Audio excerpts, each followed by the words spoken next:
सभी को हर हर महादेव। आप सभी का फिर से महेश्वर अस्त्र चैनल पर स्वागत है। आज हम भगवान शिव जी के शिवलोक के बारे में जानेंगे।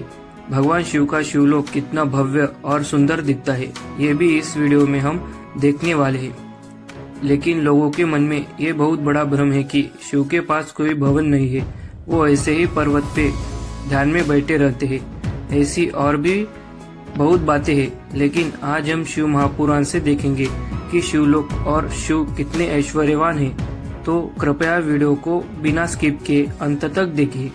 तो चलिए वीडियो को शुरू करते हैं। सनत कुमार बोले, हे व्यास जी, उस समय ब्रह्मा सहित भगवान विष्णु अत्यंत दिव्य, निराधार एवं अभौतिक शिवलोक पहुंचकर आनंदित तथा प्रसन्नमुख होकर भीतर गए, जो नाना प्रकार के रत्नों से निर्मित, महोज्ज्वल और शोभा से युक्त था।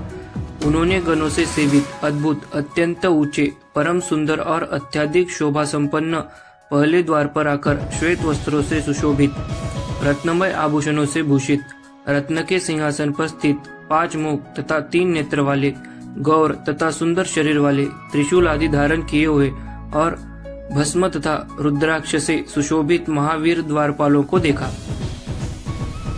सनत कुमार जी वेद व्यास जी को बताते हैं कि एक बार ब्रह्मा और विष्णु शिवलोक जाते हैं और वहां पर शिव स्वरूप यानी 5 मुख वाले, 3 नेत्र वाले, रत्नमय आभूषणों से युक्त, सुंदर दिखने वाले द्वारपालों को देखते हैं।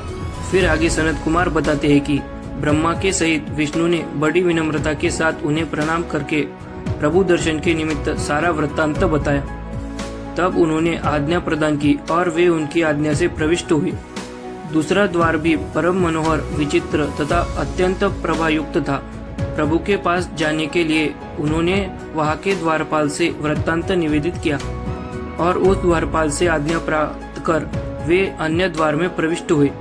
इस प्रकार 15 द्वारों में क्रम से प्रवेश करके वे पद्मयोनि एक विशाल द्वार पर पहुंचे और उन्होंने वहां नंदी को देखा। उन्हें भली भांति नमस्कार कर तथा उनकी स्तुति करके विष्णु जी ने पूर्व की भांति उन नंदी से आज्ञा प्राप्त कर धीरे से प्रसन्नता पूर्वक भीतर प्रवेश किया। भगवान ब्रह्मा जी और विष्णु जी ने द्वारपाल से वहां आने का कारण बताया और द्वारपाल से आज्ञा लेकर दूसरे द्वार की तरफ जाने लगे और ऐसे ही दूसरे द्वार पर पहुंच के वहां के द्वारपाल से भी आज्ञा पाकर अन्य द्वार की तरफ चले गए।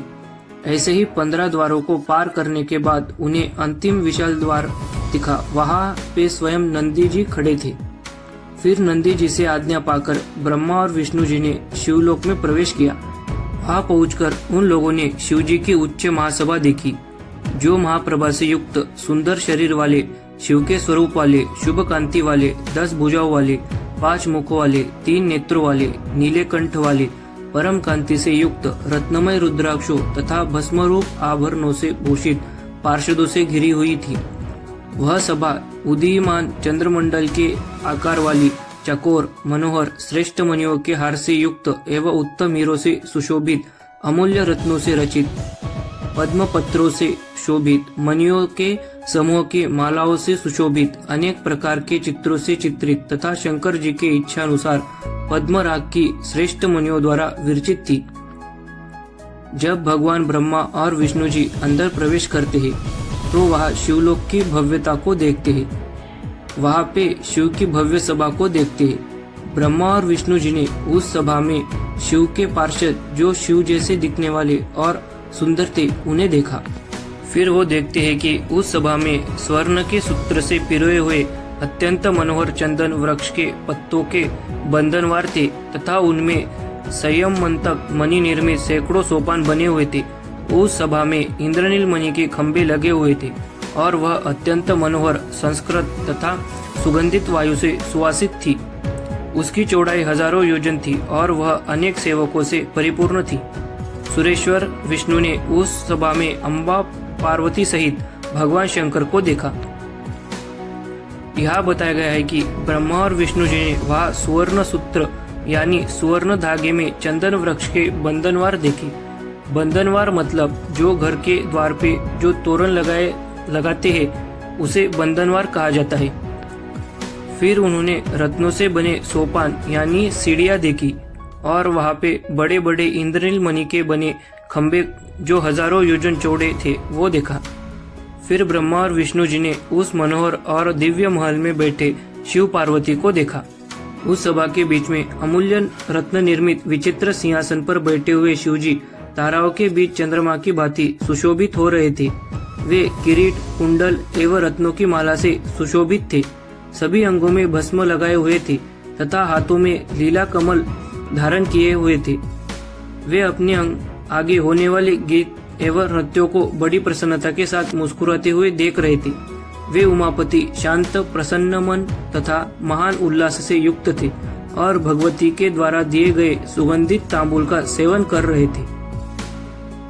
सनत कुमार जी बताते हैं कि ब्रह्मा और विष्णु जी ने रत्नों से बने हुए सिंहासन पे बैठे शिवजी को देखा, जिनके संपूर्ण अंगों में भस्म लगाई हुई थी। उन्होंने रत्नों से बने आभूषण धारण किए हुए थे। जैसे तारों के बीच चंद्रमा चमकता है, वैसे ही शिव उस सभा में चमक रहे थे और माता पार्वती द्वारा दिया हुआ तांबूल का सेवन कर रहे थे। फिर आगे सनत कुमार बताते हैं कि गणलोक परम भक्ति से श्वेत चैवर डुला रहे थे और सिद्धगण भक्ति से सिर झुकाए चारों ओर से उनकी स्तुति कर रहे थे। उन गुणातीत परमेश्वर, सर्वव्यापी, तीनों देवताओं को उत्पन्न करने वाले, सगुण रूप धारण करने वाले, माया रहित, अजन्मा, आदिदेव, मायाधीश, परात्पर, प्रकृति एवं पुरुष से भी परे, विशिष्ट, परिपूर्णतम स्वभाव वाले अपने प्रभु शिव को देखकर ब्रह्मा एवं विष्णु हाथ जोड़कर प्रणाम करके उनकी स्तुति करने लगे। यहाँ बताया गया है कि शिव के जो गण है वो शिव की निरंतर सेवा में लगे हुए थे और उनकी स्तुति कर रहे थे। उन अनादि अनंत जो माया के स्वामी है, जो माया रहित थे, जो पुरुष और प्रकृति से भी परे है, जो सभी के प्रभु है, उन शिव को देखकर ब्रह्मा और विष्णु स्तुति करने लगे। अब आप लोगों को शिवलोक की सुंदरता और भव्यता के बारे में पता चल चुका होगा। शिव महापुराण में कहा गया है कि भगवान शिव के शिवलोक में प्रवेश करने के लिए 15 द्वारों को पार करना पड़ता है। जैसे किसी सीरियल में या पिक्चर में वैकुंठ के बड़े बड़े द्वार खुलते हुए दिखाया जाता है, वैसे ही यहाँ शास्त्र प्रमाण द्वारा बताया गया है कि शिवलोक में भी बड़े बड़े द्वार है। लेकिन आजकल हमारे समाज में शिव जी के बारे में गलत अफवाहें फैलाई जाती है, उनको नीचा दिखाया जाता है। लेकिन अगर आप शिव महापुराण पढ़ना चालू करेंगे तो शिव को अच्छे से जान सकेंगे।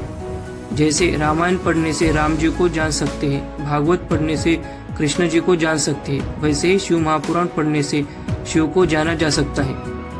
अगर आपको शिव महापुराण पढ़नी है तो ऑनलाइन इंटरनेट आर्चिव पे पढ़ सकते हैं और मैंने इस वीडियो के डिस्क्रिप्शन में शिव महापुराण का लिंक दिया है, वहां से पढ़ना चाहे तो वहां से भी पढ़ सकते हैं। तो ये वीडियो यहाँ समाप्त होती है। अगर वीडियो पसंद आया हो तो इस वीडियो को ज़्यादा से ज़्यादा शेयर करें और अभी तक चैनल को सब्सक्राइब नहीं किया है तो चैनल को सब्सक्राइब भी कर दीजिए। हर हर महादेव, जय माता आदि पराशक्ति।